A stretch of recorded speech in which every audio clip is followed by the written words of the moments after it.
নমস্কার। আজকে আমি থোড় নিয়েছি, এরকম পাতলা করে কেটে রেখেছি।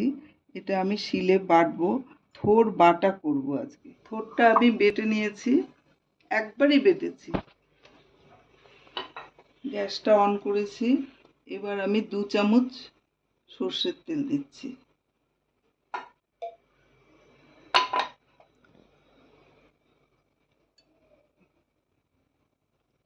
একটা শুকনো লঙ্কা দিলাম আর 1/2 চামচ কালো জিরে দিলাম।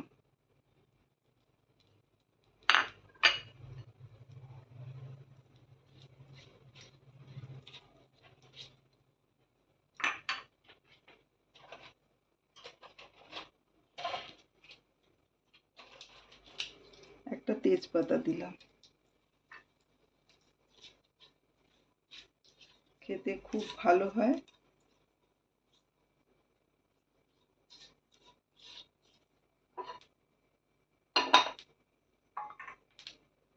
একটু নারকেল কুড়া দিলাম।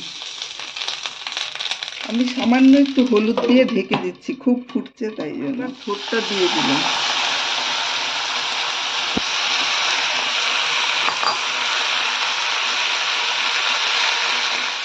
অল্প একটু নুন দিচ্ছি, 1/2 চামচেরও কম।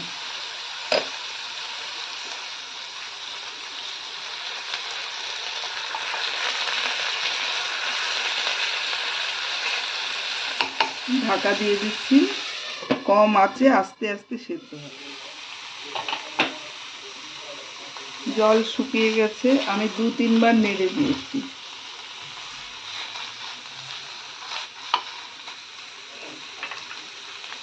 আর শুকনো লঙ্কাটা তুলে রেখেছি, বেশি ঝাল হয়ে যাবে বলে।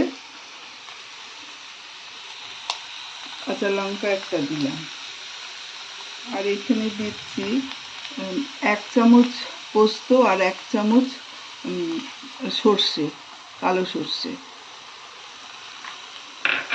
বেটে রেখেছিলাম, সেটা দিলাম।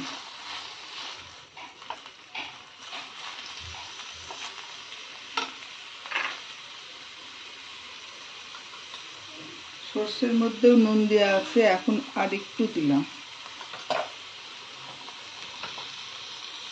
চিনি 1 চামচ দিলাম।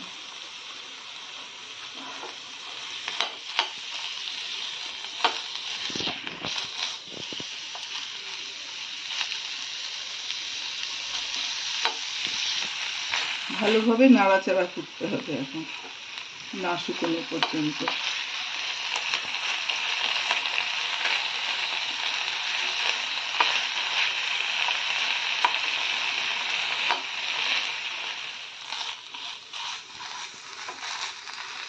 এর ভিতরে যে জল ছিল, এইভাবে চেপে চেপে সমস্ত জলটা আমি শুকিয়ে ফেললাম। এবার এই শুকনো লঙ্কা দিয়ে দিচ্ছি।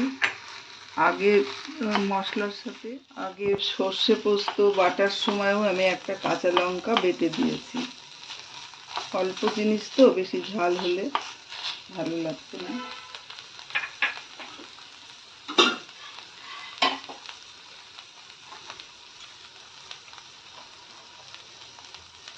অল্প করে আমি আটা দিয়ে দিলাম,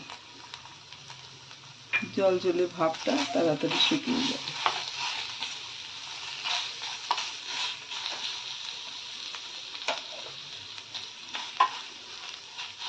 এবার এতে আর 1 চামচ আমি সর্ষের তেল দেব। গ্যাস অফ করে দিলাম। ব্যাস, তৈরি হয়ে গেছে।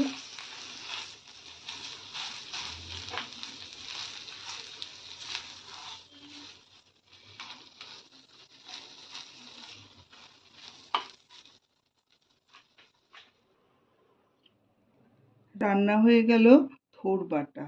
15 মিনিট লেগেছে, কিন্তু খেতে ভালোই লাগে, মাঝে মাঝে একটু অন্যরকম। আপনারা বানিয়ে দেখবেন, ভালো লাগে।